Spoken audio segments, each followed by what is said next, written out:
Welcome back to the Caps Cast. This is the 2025 season kickoff show. As always, joined with my co-host Damien. Hey everybody, how you doing tonight? So, tonight marks official season kickoff eve. Yeah, in So, the CONCACAF Champions Cup. has officially kicked off as well. Um so last week we kind of went over the highs and lows of the off season, and we really postponed our thoughts on the season till tonight. So, ladies and gentlemen, welcome to our thoughts on the 2025 season kickoff. Yeah, we'll dive into it. We'll give a bit of insight on what we think. We'll dive into the signings there as well. Obviously, we secured another striker, so we'll touch on that as well. Yeah, a couple things that happened. But I guess I want to hear your initial thoughts on the season. So tomorrow's Champs League, and then Sunday the MLS gets underway. I'll be honest, I'm very excited for the season. Last time we spoke on here, I think I probably sounded a little bit deflated with the whole Armstrong thing and him leaving.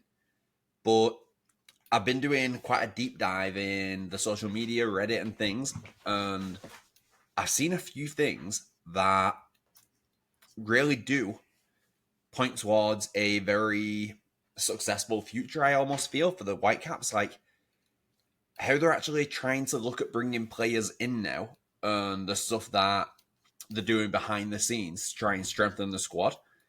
It's it's almost gone from just trying to sign that unbelievable DP that we think is going to push us over the line to Schuster almost thinking, okay, if we get rid of the people that don't actually want to commit and want to be here 100%, bring people in that do, we'll have a team that wants to fight for the badge. And I think that's the way it's going. And yeah, I'm very, very excited for the season. I'm very excited for the game tomorrow night. Yeah, I'm excited too. We both went to the kickoff event. So Schuster talked, Sorensen talked. I thought it was really positive. Yeah, Um, absolutely. I feel like Schuster kind of. It felt like he spoke from the heart, not just like a robotic like, "Hey, this is my speech that I've drafted up with like our PR team." Yeah. He did kind of. It felt like he was speaking genuinely. I'm excited. I have high hopes. I saw somewhere today that the Whitecaps are plus 35,000 to win the MLS Cup. So the MLS betting's already like underway. No, they're not giving the Whitecaps any shot really at the MLS Cup. It's worth a bet, I think. Why not? Okay, so let's get into it because there has been some action since me and you got on here. We have a new signing on loan. So Daniel Rios joins us. Yeah, he honestly, this is a signing that I think the club needed. I think the signing of Krylach was should have been, I'll say, not was, but should have been a one season signing. I don't think they should have retained him for this year. I think with Rios coming in now, I don't see where he gets into the team like Krylach. I think the two main centre forwards here are going to be Brian White and Daniel Rios. From what I've read and the breakdown I've done looking at statistics and things of his, it doesn't look like he's going to be a player that plays alongside Brian White. It's going to be one or the other. Yeah. But having said that, I did a bit of a deep dive today in preparation for this, and I was looking across his stats across like his last few seasons where he's played. And what I found interesting was last year, he in the MLS, he was on loan from Chivas. I think he was at Nashville. He had a goal assist record of 0.64 per 90 minutes played. That was off a total like minute total of 1,413. So obviously that suggests that he was playing second fiddle to a main striker because Brian White he had 2,783 minutes for the Whitecaps, and I understand that White was injured for a little while there and things, Yeah. but his goal assist ratio was 0.58 per 90. So technically, we're bringing somebody in with a better rate of goals and assists than Brian White. So this isn't, I don't think this is just a backup option for Brian White. I genuinely think this is somebody to challenge him for that number 9. And it might bring the best out of Brian White here, having somebody that's hot on his heels trying to take his spot.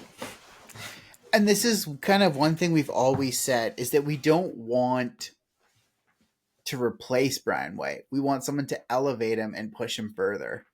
Yeah, and I really do think it's possible. I think there's another level to Brian White where with a bit of competition where he then knows that because let's be honest, with the forwards that we've got prior to Daniel Rios coming in, Brian White is your number 9. Brian Yeah, White is there's the guy going to be starting in that position week in, week out. Even if guaranteed. there's a drop in form, him with a drop in form is better than the other options available. Yeah. So now we've got an actual second option. And it does, I think the loan has a buy option. Like if I read it correctly, right? Yeah, it does. So Yeah, at the I'm end of the season. curious that like, if this is going to be like Schuster looking long term and being like, "Hey, you know, is this someone we can bring in?" Yeah, I think so. I think if he does well, and by well I mean I'm looking at say 10 goals, 4 or 5 assists. If he can put numbers in like that for the Whitecaps, I think his loan becomes permanent. Yeah. I think the loan becomes permanent in the summer. If he's putting in numbers like that, they won't wait until the end of the season because surely if they wait, oh god, is there an opportunity then for another club to come in and try and put an offer in? I know we've got the buy option, but we've still got to agree personal terms, right? Similar to like what happened with Larea. Exactly right. Yeah. So if there's a chance to, if he's doing well and there's a chance to secure him midway through the season, I think it's very possible that the Whitecaps will do it. And I feel like this is kind of like a classic Whitecaps is we never take the winter window that seriously. Like I always feel like every time we've gotten some sort of reinforcement, it comes in the summer window when the European competitions have died down. It's Yeah. probably very hard to pull somebody from Europe in the winter with all the permits and things like that needed. Even though there is like a generous timeline for the MLS, the season starting is very very quick, and the camps are already well underway before the window opens. Well, yeah. Yeah. I do think I saw something just to go off Rios for a second there about a lad from Slovenia, I believe. Yes, I saw that too. I have it written down somewhere here. I can't remember what his name was. Tommy. His name was what's his name? Tommy Havar or something, I think. But apparently, the Whitecaps were in. From what I've read, just online as well. I'm my sources here for this are Twitter. Yeah, Twitter, Google searches, few like pages that I've like briefly read over. we don't have So boots on the ground. yeah, no boots on the ground on this one. But from what I've read, it seems like he didn't want to leave in the middle of the season, and I believe that his wife has just given birth recently, so he doesn't want to leave while that's all fresh and stuff. He wants to get through to the end of the season, and then the Whitecaps may go back in for him in the summer. Tommy Horvat is who we're talking about. Yes, Tommy Horvat, yeah. And I Uh, believe he's an attacking midfielder. He is. I'm just trying to pull up his. So he's in the Austrian Bundesliga. Okay. Um, so this season, 18 matches, 1 goal, 4 assists. So not necessarily um, a prolific striker, but like you said, he is a midfielder. So it's somebody that I think they're looking to like permanently replace that Armstrong role Yeah. because he is more on the attacking side. But he's only 25 as well, so he's still quite young. Yeah. It fit Um, in with that group of players there, like in that middle of the pitch. Like it's a very good age to be bringing people in at. seven call ups to the national team for Slovenia as well, total. And I think is there not a chance that Vite's contract is up at the end of the year? Is he not on the 1 year option that we had him up for I this year? think he is. So I th- there could be a case of Vite leaving, this guy coming in. like an in and out. Yeah, kind of honestly, kind of like what I thought was going to happen with Acampo and Ali Ahmed. I Yeah, really thought Ali Ahmed was going to go. When they signed Acampo, I was certain that Ali Ahmed was like destined for bigger things. gone. Yeah, And I guess that kind of brings us into this is now. So Tommy Horvat, we're kind of putting on the back burner because that is just the rumor mill. yeah. So I guess some shocking news, but not quite as shocking as it is if you're a Whitecaps fan that Sabi is out for 2 to 3 weeks. Um, I saw. Now I hate to say it, but like that Glass City FC kind of said, "Oh, it's 6 to 8 weeks." Um, he kind of that was the initial report, right?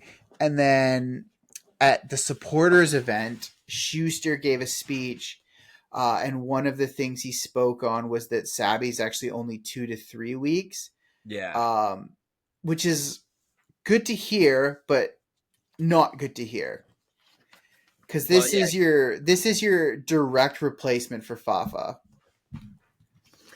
it is. I think at the same time though, Matt, we've got a little bit lucky as well that they. I feel like they really stacked up that left side of the pitch there. They brought that is it Jaden Nelson in Yeah, from Toronto, so he plays on that side as well.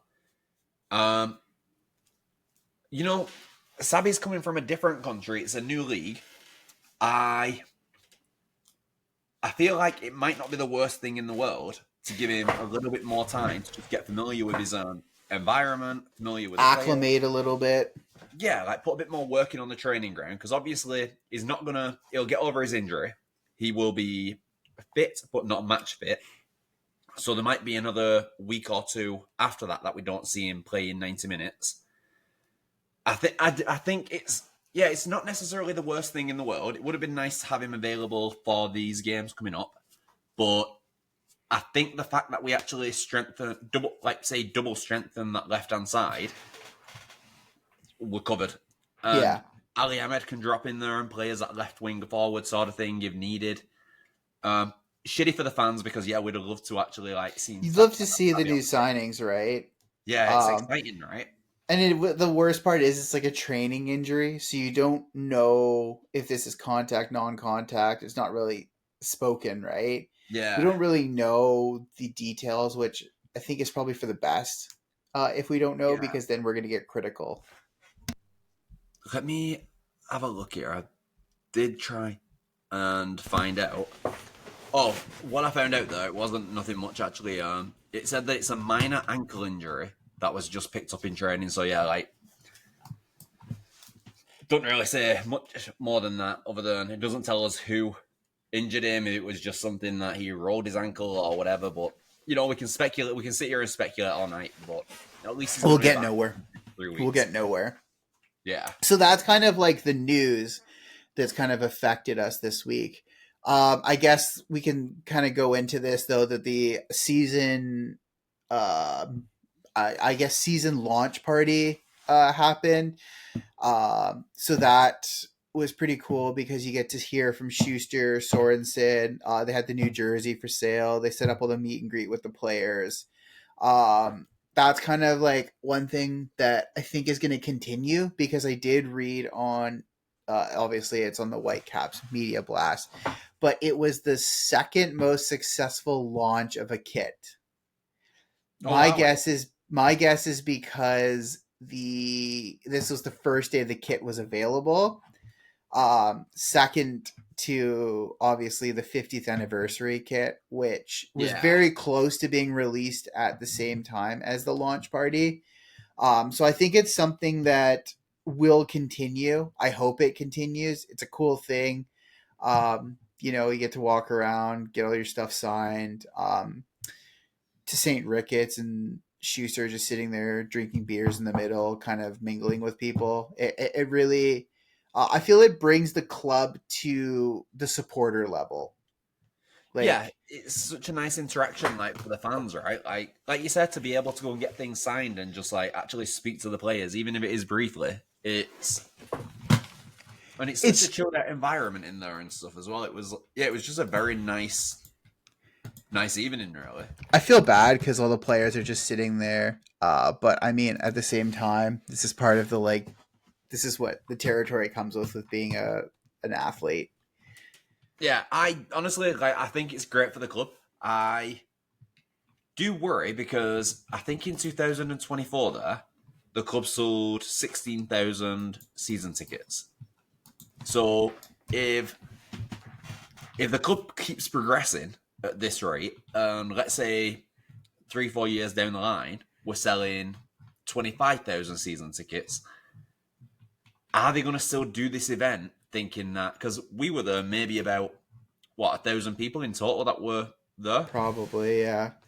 If we get to a point where there's 25,000 people with season tickets, is there not a chance that that event then becomes something way bigger than it is, to the point where it's got to then be a bit more divided, where you don't get that unfiltered access to the players, where Schuster isn't coming off just speaking to the crowd, right? Do you know what I mean? Like he's not just wandering through having a beer with you, having a drink. So that was the interesting part, and I think that's a good thing to highlight, is that last year, um, you didn't come because you had some bad chicken. Um, I haven't it had that was yet. at it was at the event at the convention center. So it was in one of the wings of the sales. So it's a massive, massive ballroom. It was probably three times the size of the Hyatt. Like if we're talking about sheer Okay. size. So, and it did feel like 80% of the space was unoccupied last year. Whereas this year, probably 30% of the space was unoccupied. So it was a good size for the amount of people. But I think you're right that if this does continue, um, it's going to get bigger and bigger. And then you're right, maybe there is like that unfiltered access is gone, right? Yeah. Um, It but might I be a think stadium event. I think this year was way better run. Last year they basically had like Veselinovic, Halbuni, Gald, White, Krelak, Tristan Blackman, Cubas, all sitting at one table.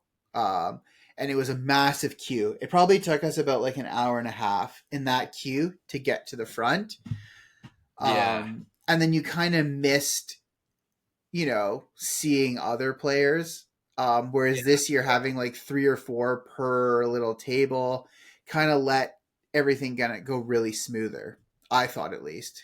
Well, yeah, because even the player signing there, we the players came out to sign at 7 o'clock and they finished signing at 8:30. Yeah. But with like how Matt's saying though, the players being separated and put, rather than having the, let's say, the five most sought after players on one table, they'd really spread it out. So it was nice that, yeah, the lines. I think the longest line we were in was maybe the Ryan Gold one, It and was the that was first what, line. maybe about 25 minutes tops. Yeah, tops. Yeah. And then getting Um, through with and that was because there was like an influx of kids at the front. There was yeah, and like that's totally. I mean, to be honest, if we're talking about who the event is volunteers. for, it's them kids. Yeah. So I think that's nice. It really, like I said, I think it brings the club to the supporter level, in the sense of, like, there's been a lot of promotion over the years of, like, oh, it takes a village. It's the village. It's the village. That was Yeah, kind of like the tagline, I feel like, for the last 3-4 years. That event really embodies the village. And now yeah, the new tagline is Together We Dare, which is, it's good. I do want to shout out who I actually enjoyed interacting with was Tate Johnson, the new signing. He came in through the super draft, super cheery. Kind of taking the piss out of me because you stepped out for a moment and I was like trying to get your thing signed. He was like, "There's no room," and I was like, "Well, just rate small." Like, what do you mean? yeah, So there's a little bit of banter back and forth. I thought he was super cool. He was at the table with like Sebastian Bearhalter, and there's just like good vibes. yeah, Um, so that was, yeah, that kind of like stuck out to me. And then also, I thought Brian White was a little bit more like cheery than usual. Um, so he was a bit more like talkative, kind of just like good vibes as well. yeah. I feel like I got quite so I got a card signed there, obviously, of Brian White, the 105, and it was quite nice because obviously I got Ryan Gold to sign his card as well. Putting Ryan Gold's in front of him, he just kind of looks at it and it's just a generic card, and he was like, "Oh no," just signs it. Brian White seeing his, like, you saw his eyes go to like where it says 1 in 5, and it was kind of like just like the eyebrow raise of like, "Oh, nice." Yeah. And yeah, like, I'll be honest, I am thrilled with the cards. Like, it's not a child. Still went and got my stuff signed. So Enjoyed it. it's Loved meeting solid the event. players. Yeah, I personally love it. Like, I am that kid at the front of the line. I'm just a 34-year Yeah, old kid at this point. So I hope that continues. Like I said, Schuster gave a chat. Schuster talked. I thought he had a lot of positives to say. I know that it is like a launch party, so there is like a little bit more hype around it. He is trying to say the right things, but I genuinely do believe in what he's saying. Um, no mention, obviously, of the sale of the club, but it's not really the time for it. He did say, it's been a challenging off season. A lot of things have arisen, and we're kind of going through it together. Which, it's just nice to hear that like link to the ownership talk straight to the fans yeah, versus through media, because media gets spun. Whereas like him talking to a group of 1,000 people, like you can take it in how it's meant to be. yeah. But Um, with the ownership yeah, thing there as well, I just want to say, I really genuinely hope from the bottom of my heart that the whoever comes in and buys this, if they're gonna keep the club in Vancouver, it would be nice if they opened it up to the fans.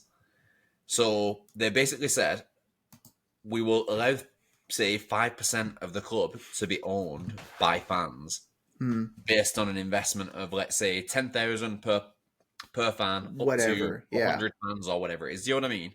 yeah. Just to get you that little bit of, I don't know. I think having that would mean a lot to the fans for one. Just having that option, and it really does, like, almost. Oh, what's the word I'm looking for here? Like, um, It connects us. yeah, it connects us. It like really blows up the idea that the club is for the fans and the fans are for the club. Do you know what I mean? It's like, Yeah, it's kind of like how I guess in the Premier League, some of the owners, like I guess not the owners, the head of the support groups actually sit at the board tables. exactly, yeah. So it give us Um, a shout. It give the Give fans a us a voice shout, as even well. if it's a small shout. But I do think this like launch party thing is the right route to that. It Yeah, is the club giving back to us. I know it's like it's the little things, right? And what can you expect? Like you can't expect like every night Ryan Gold sitting outside of BC Place signing autographs, you know. exactly right. Um, Yeah, so this is just like a nice connect with the club, and it makes it feel like that connection stronger, rather than we just go to BC Place, take in the matches, do our fan TV, run this podcast. Like I genuinely feel like a connection to the club based off of this launch event, which I know is the oddest thing, but it's just one of those things that like you have to go to it to understand it. Yeah, no, I agree with that. Yeah, Um, yeah, I think it's important as well. I think it's important as a football fan that you do feel a connection with the club. Like yeah, one of my biggest pet peeves in, I'm going to say, North American sports, because it's not something that happens in the UK, other than like, and I don't mean to like call you out here, other than with Chelsea fans and City fans, it doesn't happen in the UK. A fan will pick a club and you will support that club all your life, and it is like, it does become part of who you are.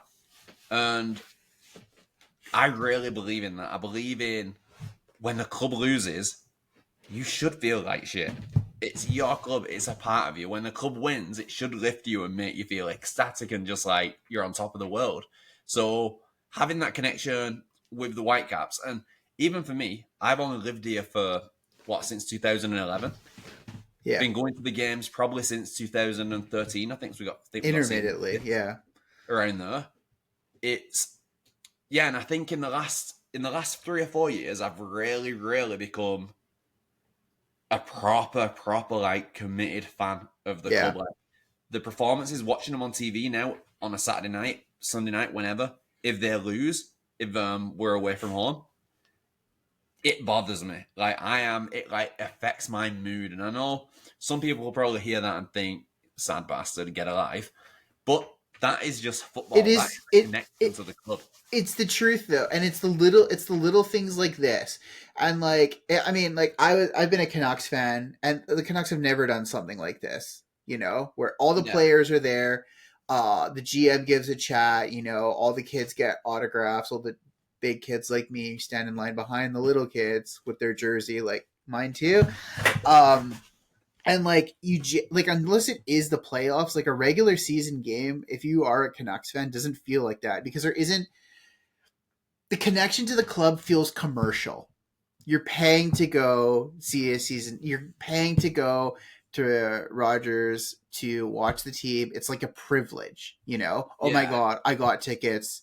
Especially in the 2010 Cup run, like tickets were so insanely overpriced because it was like a corporate thing, right? yeah, But I genuinely do feel with the Whitecaps, they have that connection with the city, and it's starting to get bigger. I think these fan events are definitely helping that. It takes the club off the pedestal and is like, hey, Ryan Gall's just like you. He's sitting right there signing an autograph for you. He's not. You're yeah, not paying. You're not paying to go for a photo op or an autograph session, which I've yeah, seen. I've seen through like different hobby shops, like pastime games. They do like, oh, Trevor Linden's coming to coming to the event. $60 gets you a signature, and it's like that's not a connection, right? That's paying for signed yeah, memorabilia. But like going to these events, I'm like, I feel connected to the club more than I already do. And like you said, like I genuinely let 11 men affect my mood based on the outcome of a 90-minute match, which is insane. yeah. But it's just life. That is It's life of life. a football fan. It really is. And I'm going to try this because now seems like the proper transition. I'm going to see if this works.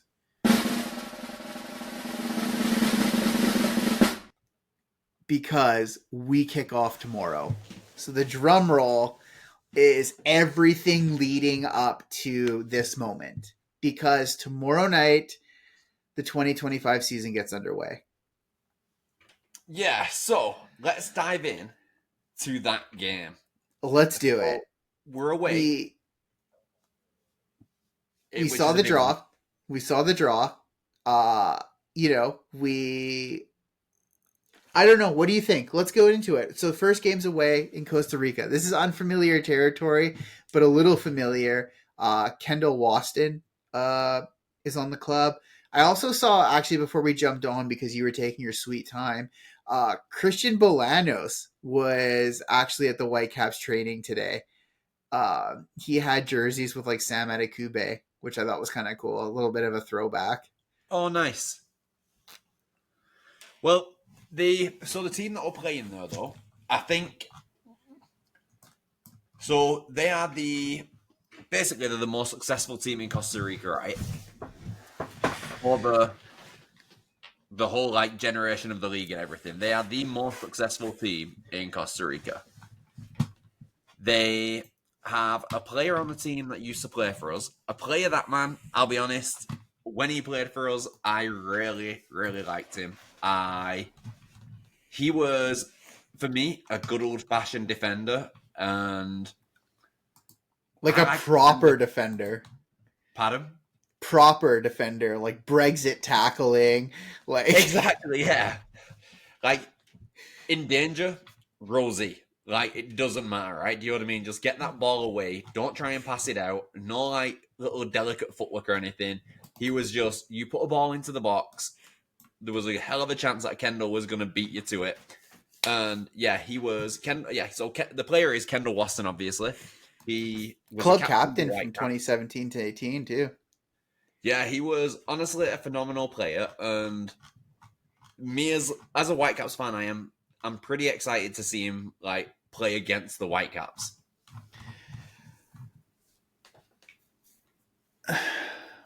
Okay, I guess I should have probably given you a heads up on this question, but I think this is the first time since his departure that he's going to be playing against us, is it not? I Or think so. Yeah. I mean, I'd have to fact check that because Yeah. I think maybe after he left the Caps, he had a little bit of a stint, right? At Cincinnati. I just don't know if there was an overlap. Oh, I can't Um, remember potent- actually. Potentially away, uh, but I think this is like his first proper go because I mean his time at Cincinnati was during that like COVID era where all the games were kind of played in the states and things like that. So this potentially could be his first game back, right? Yeah. So very excited for that. I I so the team that we're playing there, just like put it into perspective, they they've won this competition 3 times. So they're an Yeah. experienced team in the competition. I I think it's going to be a very very difficult game, but I think we're very capable of beating them like away from home. Like I think it's very very doable. I Who did they play last? The last Canadian team, I think it was Montreal that they played. I can't remember when they played. I'm trying to pull it all up too at the moment, but I did I think see an interview with Ryan Gauld, and he said like, "Hey, like we saw what they did last year in the Champions League, and I think they played an MLS side, and he said like that was like a tough two legs. Philadelphia Union was the That's team who that it they was. played. Yeah, Yeah. So, and I think Philadelphia went through over the 2 legs. yeah. So, like, yeah, I think I'm quite confident that we'll get a result here. The I was looking at basically I was trying to do a deep dive into how they play, what they do, just like how they're set up as a team. And a couple of things that I come across is in terms of weaknesses for Deportivo Saprissa. Saprissa. Saprissa. I don't know how if that's how you pronounce it. I just sounds good. So the team itself, though, they apparently they play with a very high defensive line. Which is okay. It's I mean like this like a high defensive line is very very liable if you don't have fast center backs. Yeah, and wing backs obviously as well, because like at the end of the day, if we're going with, let's say, if they start this game with Ocampo and Nelson on the left hand side of the pitch for the Whitecaps, that is a lot of speed up and down that left hand side of the pitch. So if there's any transitions in the middle of the pitch there, and we're not sat too far back ourselves, I think there's a massive opportunity for some very dangerous counter attacks from the And I Whitecaps. guess so. This is kind of like exactly what you're saying. Is so now let's get really into the nitty gritty. We've talked a lot about what ifs these last two podcasts about like what's happening, but let's get into the nitty gritty here. We have one of the best central defensive midfielders, I would say, in the Western Conference, in Andre Cubas. If Andre Cubas can kind of disrupt that midfield with a high line and the pace that we have on the wings, that's the key to the victory, I think. Yeah, Because I'm assuming this is an assumption. I haven't. I don't like to look into how Sorensen set up in preseason because that can all change, right? That's more just to get guys fitness, get them out there running around. yeah, So I think like in this type of game is like pace is gonna win it. This is like a full on FIFA Ultimate Team. Like let's just throw everything we have in terms of pace at them and hope that we can hit them on the counter if they're gonna play a high line. yeah. A game that is going to be won in transition. Exactly. And I think I mean, I hate to say it, but like I think that's like the Whitecap strategy. And it's been like that. It feels like it's been like that for the last fucking like 10 years is like win the game in transition, get everybody kind of out of their position and then really hone in on that. That's why we've seen so much of this, like, okay, use the left right channels of the pitch, kind of drive the ball through those channels and then cross it in. Yeah, I feel like that's always been the Whitecaps game plan. As frustrating as it is, like you don't win. It's hard to win games consistently like that. yeah. There's got to be a point where you need to control a game and retain possession. And so I feel with Vanny for the last 3 years, we I will say the control aspect of the game has gone up slightly with Vanny, but I do feel that we were still relying on like transitional play. I'm really hoping with Sorensen coming in now and getting a hold of this team that he's going to try and change us a little bit. Like, I still believe that the transitional play is going to be very important for us throughout the whole season. But I honestly, one of the things that I'd love to like start seeing is the Whitecaps finishing a game and at the end of the game seeing that we are on the higher of the percentage of possession every game. Just because that possession stat there is one of them stats that shows. I know possession isn't goals, and a team with 75% possession can get beat by a 25% team, but possession generally shows control of the game. Yeah. And I would love for the Whitecaps to become a dominant team on the ball where they do control tempo, they control the flexibility in the game, how wide the pitch is, how narrow, the length of the pitch. Just where the Whitecaps are like a dominant team. And I think this could be a very good season to see like us maybe start trying to retain the ball. Yeah, and I guess that just depends how Sorensen's going to really set the team up. Yeah, exactly right. And I mean, like we won't know. Like I said, preseason, whatever. Read into it, don't read into it. It's all just like a tease. But is this, is this like kind of where it begins? Is like a possession based team. I definitely think if a high line is played, we do have the pace. Um, I don't want to see, a lot of hold up play. I don't want to see, us disrupting the midfield, playing it back to the defender and then kind of setting up properly like that true playing it from the back. Yeah. Like it drives me crazy that, a lot of Premier League teams are setting up to like, oh, always play it out from the back and it's like sometimes it's not the way to go. Well, there was a game today, the Villa Liverpool game. Yeah. Same thing, trying to play it from the back. One bad pass. It's how Liverpool got the first goal. Um, a very stray back pass. It wasn't even a back pass. He was trying to play it across the 18-yard box, and he got nowhere near his own player. Liverpool player intercepts. Playing it from the back, you are always going to be susceptible to a quick interception, and getting caught out in that position. Getting caught out in that position on the pitch, you're most likely going to concede. And I think this is why Brian, and I mean, you've said this. This is a lot. This is pulling from the archives now. As you've said, this is Brian White is that guy that is like that disruptor. He's constantly running at you with the ball. Any team that plays it out the back, he's just in your face. He's not really. Yeah, Maybe he's not challenging essentially, but he's pressuring you. He's pressuring you to make the bad pass. He's pressuring you to make the wrong like crossover. You know. well, that honestly, Matt, there is.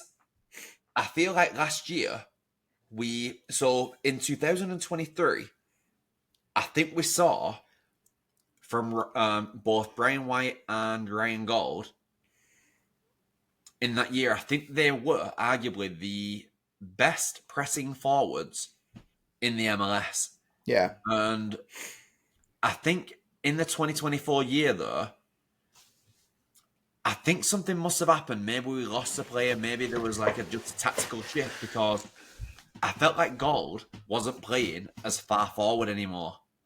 And because of that, you had Brian White charging at people. But if Brian White's pressing down on the keeper, previously you'd have Gold pressing on that first defender as well. We sort of lost that, so it gave the keeper that ability to actually start playing out a little bit more. Well, Which is a bit that's of a because it was tactical, right? We had yeah, Fafa as a winger. We were playing Ahmed as a winger. Them two aren't necessary. Uh, their their first instinct isn't going to be okay. Let's make a defensive play here. Them two yeah, are full. Their full motive is to score, which is great. They do it great. Um, but when Brian White is pressuring, he needs that backup of like anticipation of where is the ball going to go. Is that ball going to go to the left center back? Is it going to go to the right center back? Is it going to be just fucking hoofed into the midfield? You need someone to gauge that, right? yeah, And I think that's why Ryan Gauld and Brian White work so well together is that chemistry and their ability to gauge off of each other's play. yeah, yeah. No, Um, I think you're right in what you're saying there. I think it's I don't know, I think it's going to be a very very interesting season. I am like I say, I'm very very very excited for tomorrow's game. It's like literally cancel all plans, be in the house, sit down, put the game on, relax, enjoy it. You know. well, depends. See how this goes. Okay, so now this is the fun. This is the fun in Champs League. Is now we're gonna get into a very tight schedule. Um, this is one thing that I think really hindered us last year. I actually agree with this. Now, don't come for me before I say this. Is I think there was too many league cups last year in the sense that we had Champions League, Canadian Championship, Leagues Cup, all kind of in the same time. Not necessarily Champions League, um, Leagues Cup. No, you're right in what you're saying. Though. It was a lot because we were in all three. We're in all three plus Plus in MLS regular season play, and it felt like that July, August, September just really crushed the season because there was so many games. You know, we started to get in a bad form because okay, this isn't working. Obviously, whatever worked in the Canadian Championship worked, but you know, leagues, cups coming around, you've got minimum 2 games on that from group stages. Then you've got you proceed into the knockouts. Oh, okay, you're out of the knockouts. Well, MLS plays like picking back up. Oh, MLS plays picking back up. Like now you've got your semifinal of your Canadian Championship. Um, okay, then they start making up games that were missed due to like whatever reasons of like postponements, whether yeah, that's due to whatever. Um, looking ahead here, we'll get to it. May is like the most congested month for us. I'm just looking 1, 2, 3, 4. There's 6 games in May. But what I like about this now is all of our cup play is on the front end. Um, Yeah. so and now this is where it gets interesting. So tomorrow night, the 20th, we have Saprissa away. 3 days later, we've got to be in Portland to kick off our MLS campaign. So, two ways I look at this is one, are we going to be crazy fatigued from travel? Right? Are we going to have, Costa Rica's, I don't know what the flight is, 5 hours, 4.5 hours. There is a little bit of a time difference. Obviously, the weather, like you're going from nice, breezy Costa Rican weather to fucking Pacific Northwest at its finest. Or two, are we striking while the iron's hot? Are we going to play Saprissa, run them off the pitch in Costa Rica? I don't know, right? It could happen. Generally, the Whitecaps have not been good away from home against international opponents. Yeah. We've struggled against the Liga MX side. I think we only have one progression in the Champions League that I can remember, and it was against maybe a Costa Rican side or it was like a Panama. I can't remember, but the logo was a shark. I know that we keep getting stumped off Tigress every Tigres. time. So they're actually on the other side of the bracket, and that's one thing I was trying to look at before we jumped on here. Um, so Tigres are on the other side of the bracket. If you actually look at what's on the other side of the bracket, I think this really plays into the Whitecaps' favor. Maybe not to necessarily win the Champions League. That's my ultimate goal here. That's my expectation. Is as soon as you enter a tournament, is to win. Yeah. Um, on our side of the bracket. So say that we can get through Saprissa, which I think we can. I genuinely believe we can. We play Monterey. That would be 2 legs as well. Yeah. Play Monterey, and then if you're really wanting to look past that, essentially it's going to be Pumas again, which I think that really comes down to a toss up. I think that the League's Cup had a lot to do with our fatigue at that point. Quick turnaround for ticket sales. Like I think there was just a lot of bad things happening for the Whitecaps at that time. Yeah. And No, I agree with that. I do think that is something that is winnable. But I mean, you don't look like you're not playing besides Monterey and Pumas, you're not playing potentially Miami until the semifinals. So there's no of our kryptonite of LAFC. There's no Tigres. There's no Galaxy. No Club America.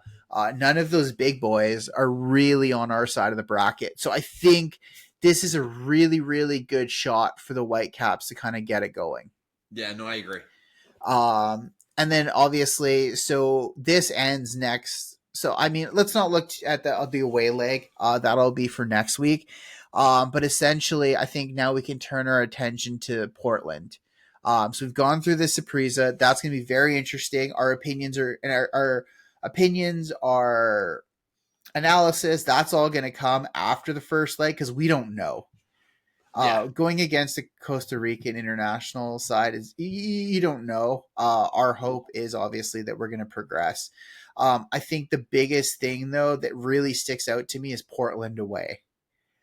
Last time we went to Portland away / home, we full on just put the gas to the like pedal to the metal. It was probably for me, it was the best performance that I saw the Whitecaps have all Yeah, season. And I'm hoping that because of that performance there and seeing what they're capable of away in Portland, and I'm not, I'm just going off like the rumor mill here. Evander wants gone. out of Portland. I Or think is he he's gone? gone. Oh, is he gone? Yeah, I think he's gone. Nice, and he was like for me, he was the player. Like he was the almost like the Ryan Gold of the team. Do you know what I mean? Like the player that you go into that game fearing a little bit. Like so, Just to bring you up to speed, Cincinnati spent more than 12 million to land him. man. You know what? I get it. Like, it, I genuinely thought it would have gone close to 15. The 12 million. I really think for the output that you're going to get there, and for what he's going to bring to that team, 12 million is an absolute bargain. And it wouldn't surprise me if in 3 years he's gone somewhere else for more money. So just reading on his contract, it was um 12 million up to 150,000 in conditional and performance based incentives, and he's going to be their DP. Yeah, so also because it's an inter club trade, inter club financial trade, Yeah. they can never buy him down from that DP contract No. until they. So if that contract runs for 4 years, he will be a DP at that club for 4 years. When his contract is up and they go to renegotiate a contract, then they're able to put him Buy as him like not a down. DP. So If you know what I he mean? signed through 2027 with a club option in 2028. And the thing I think that's very interesting about this is if you went back last year, like let's rewind to our podcast before the playoffs, is the one thing we said is Evander. This is the guy that we need to essentially immobilize from the game because he is someone that could potentially take over the game. Yes. Um, so that's gone. I don't think. I mean, maybe this is just me being naive, and then I kind of hope all of our friends from the Portland creator society, like creator collective that they Yeah. have there. I hope they come for us, but I don't think that Portland have done enough or anything to really replace that. No. I genuinely don't think they're actually as set up as they normally are. Well, think about it that way, right? Like that's a hard person to replace. It's effectively us losing, yeah, like Ryan Gold, and trying to bring somebody in to replace that. Like, yeah, I think we get maybe close to 10 mil into league transfer for Gold. Who do you bring in? Who wants to come to the MLS and like play in Vancouver for 10 million? We're having trouble like getting. I feel like we have a lot of trouble getting big name players to come to the West Coast. Like, I don't know if it's a financial thing from the owners, but you've got like Insigne over in Toronto there I with think I think a lot of it has to do with history and marketability. Is uh, Portland has been a successful MLS side. yeah, They won the MLS Cup. I think it was like 2015. They won that like MLS is back tournament. You know, oh yeah, Portland is known for their supporters, right? yeah, Like they're known for like the city kind of getting behind the team. Um, they've also got the sickest sponsorship deal with Tilla McCheese. I think that's the best. I think that's the best shirt sponsor in the entire like football universe. um, but I think like the West Coast, when you're a player that's looking at coming to the MLS, it's Seattle, Portland, LA.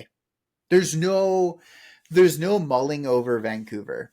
yeah. You I know, suppose so. Yeah, there's no history, there's no marketability. There's marketability within Canada, like everywhere you go in Vancouver, Ryan Gould's on the bus, on the side of the bus. The Whitecaps do a really really good job of marketing our players.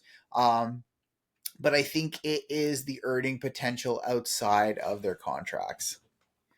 yeah. You're probably right. Actually, yeah, And I that's why I've said that, like, until we either a get an owner that wants to inject a shit ton of money into the club, or B, we generate what will be history, which is through success. Yeah. No, yeah. I think I agree with that, actually. Yeah. But I don't think Portland has done enough to kind of get ready for the season. No, You me know, neither. I think it's been a uh, very lax off season from them. I think the people that they've lost compared to the people that they've brought in, it's the Libra scale would be way out of balance. Let's say. and like this is the time to pick up these points, right?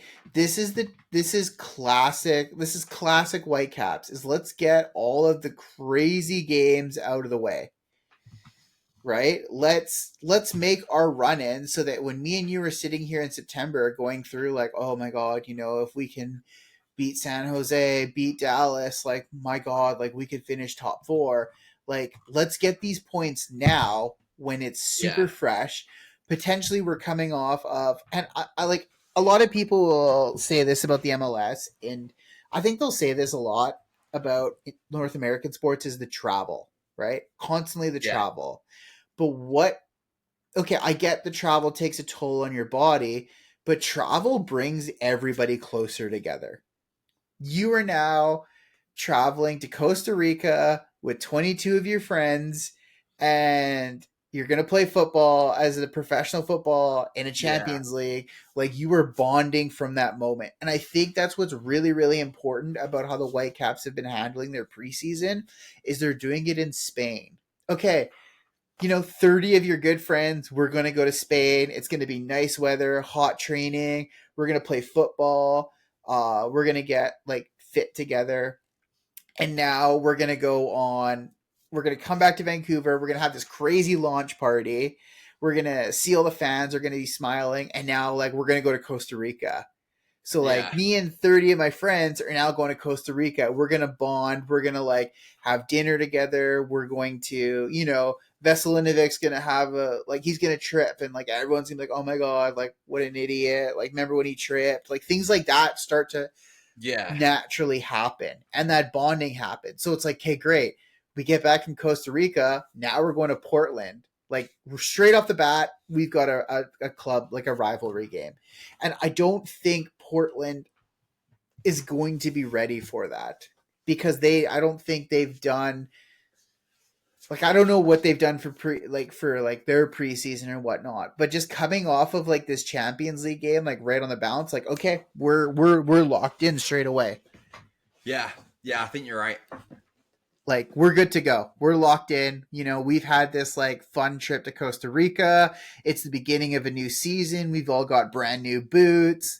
Like all the like dirt, all the kits are like super fresh. There's no grass stains. Like we're good. Yeah. No, I do. I think we're gonna. I think we'll get a win. I think we're gonna win our opening two away games of the season, the Concacaf and the league. I think we get wins in both Yeah. games. And then next week we can sit down and we can be like, okay, great. This is where Matt was wrong. Matt was entirely wrong. Travel was Brad. And now we've got LA at home. And it's like, fuck. But if we can get these results quick and get them going, I think it's going to be good for us. Honestly, mate, they might be best off just taking a fucking coach at this point. There's been that Yeah. much shit with planes and trains and stuff at the moment. Planes, trains, and automobiles. Like, figure out how you drive, though. Get a ferry across. I don't know. Like, you figure it out. Load up the 42 seat window, or what is it? My dad calls it 42 seat limo, which is just a bus. Yeah, it's gonna be. I think we get two wins, and then we come back to Vancouver completely refreshed, rejuvenated. That excitement going through us. If we can start the season with two wins, I think the amount of confidence it'd build, like you said, we'll have a good two wins and here. Catapults us, propels us into a good start to the season. and then in 2 weeks our opinion's totally going to change, because if we get through Saprissa, then it's like, okay, it's LA, Monterey, Montreal, or Monterey, Dallas, Chicago, Toronto. It's like, okay, then we can start complaining. But I think right now we're on a really positive swing, and I think it's really good for the club. Yeah, no, I And agree, I'm man. excited. I'm excited. Yeah, So for the whole season. The whole season is like a general thing. Like very, very excited for this one. I think in the whole time that I supported the club, this is probably the most excited I've been for an it's upcoming season. I fresh, think, fresh. New manager. We've got yeah, some new signings. That Armstrong thing is gone and dusted. We don't have to worry about that. And we have new owners potentially coming in. There's just a lot of buzz right now, yeah, and I think it's good. It's good. So yeah. yeah, No, I agree. we'll we'll end it here. And then we're gonna kind of get back into our regular cadence of weekly, bi-weekly podcast, with more like results based, which is good because I like talking about performances and like Yeah, breaking it hypotheticals down, coming, right? whereas like reporting on news really isn't like my jam. No, yeah, for sure. Yeah, I'll no, I I'll get leave that. that for other people. I don't need to talk about like what a transfer could be. I more wanted to like talk about like how shit that player was, how good this player was, what do Yeah, we do have like to more outcome. analysis of the game. Yeah, I think we're back into like our bread and butter, which is exciting too because I'm like now I'm excited the club's back. We're talking about this again, and Yeah, basically I just want to kick off because yeah. yeah, me too, man. All right, well we'll end here and till next week, everyone. Yeah, take care, everyone. Man, my ring light just died. No, I wonder why it got dark in there. I was like. Thanks for listening to another episode of Caps Cast presented by Whitecaps Fan TV. You can find us on Spotify, YouTube, TikTok, and Instagram listed below. Don't forget to like, share, and subscribe for more content.